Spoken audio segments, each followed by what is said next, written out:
Hey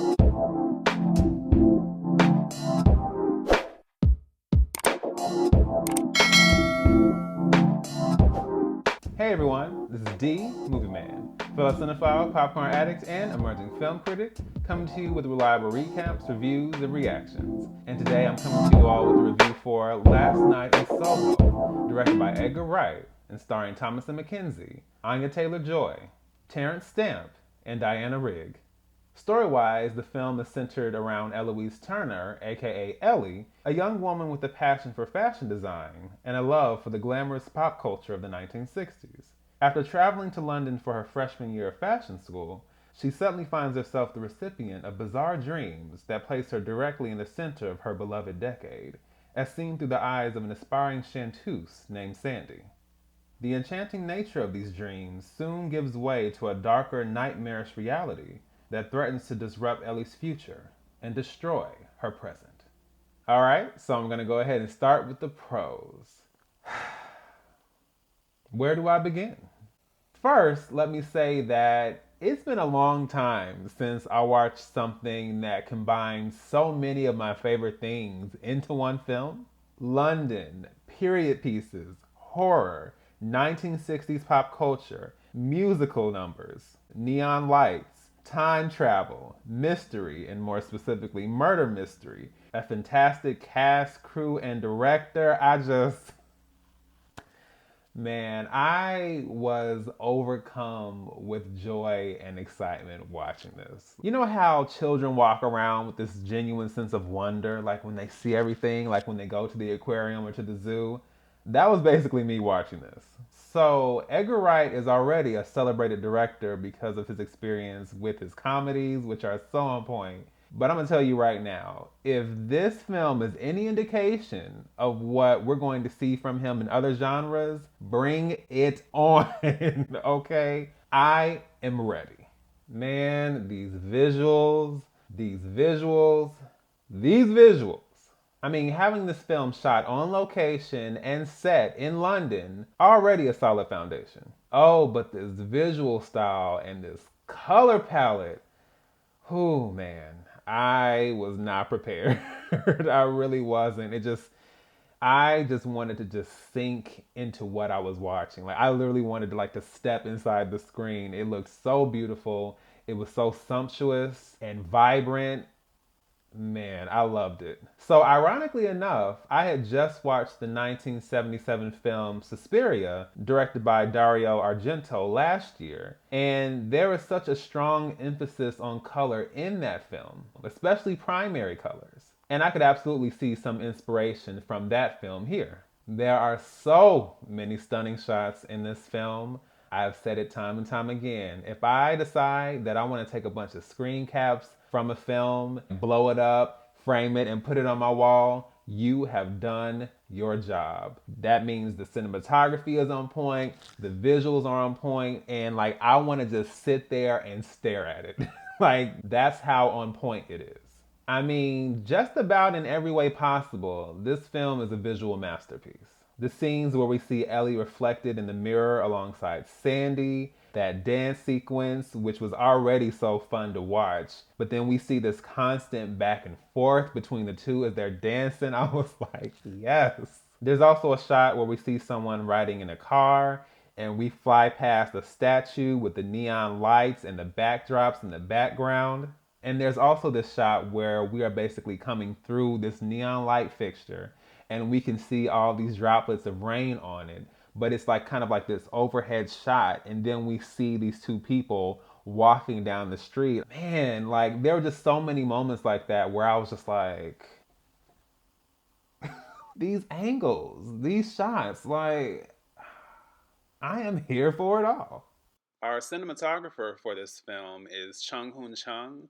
He's worked on several projects in the past, but I am telling you, if this man does not get some type of awards consideration, nominations, and all of that, then I know something because he did an excellent, excellent job here.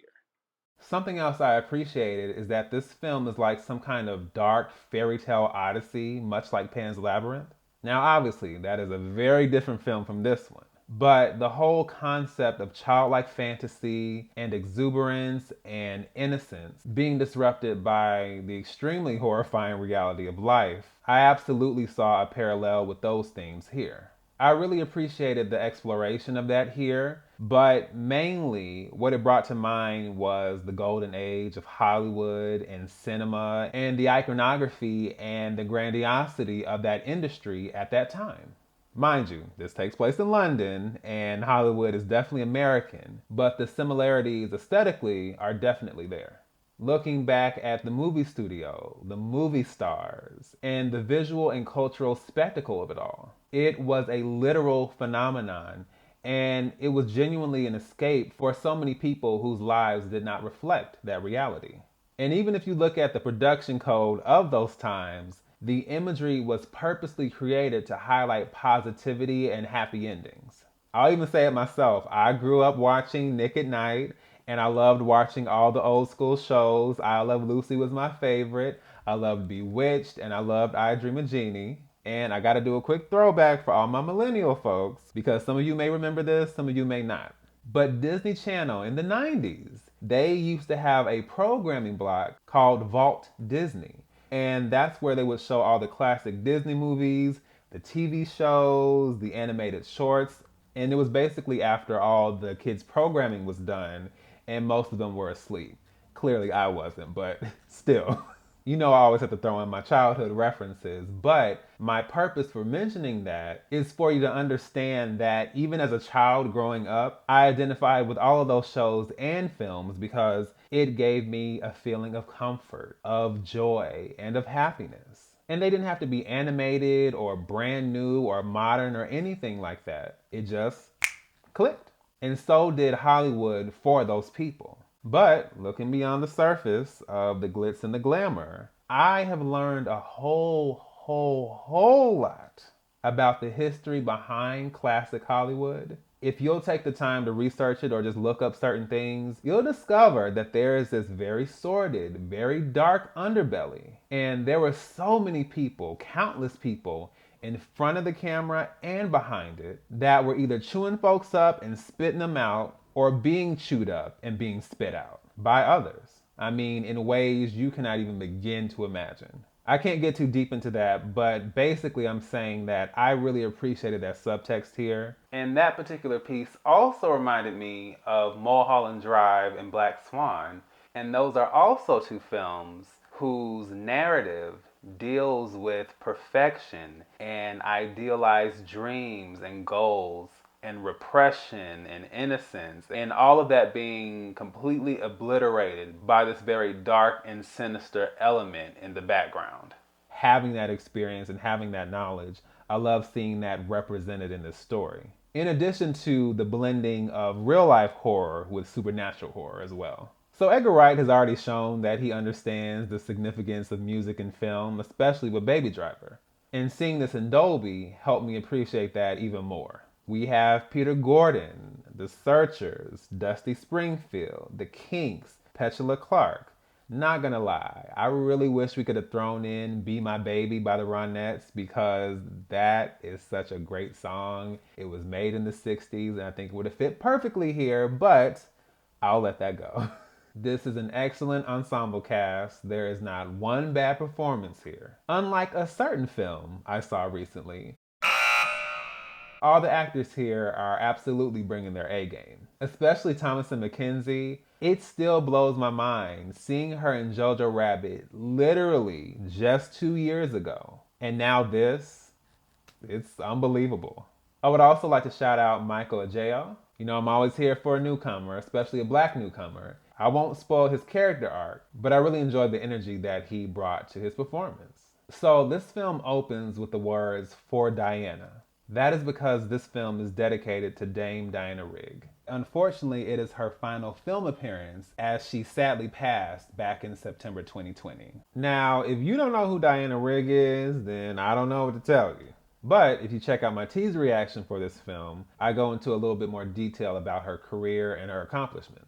There's not a whole lot I can say here without rambling, but I truly enjoyed her performance. And it really struck a chord with me, surprisingly, which is not easy to do. But in the same way that Chadwick Boseman's performance in Ma Rainey's Black Bottom was his swan song, I can definitely say the same about Diana Rigg in this performance. I mean, I was just sitting there like, wow.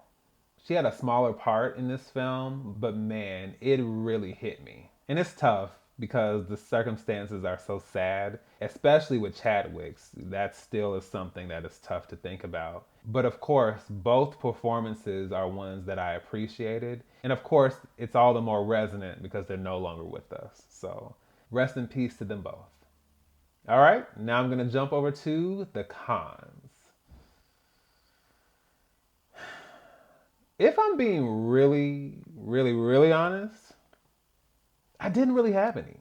I was really hard pressed to think about what I disliked here, and I couldn't really find anything. If I just absolutely had to pull something out of the dome, then I would just say that there are some moments where we have some story beats, and I think that some of them repeat themselves a little too often, so the effectiveness of the moment gets diminished at times. I think that could have been, maybe pulled back just a little bit. But overall, it was not something that affected my experience. Because really, anything else for me would be nitpicking, and I do not enjoy doing that. So that's about it.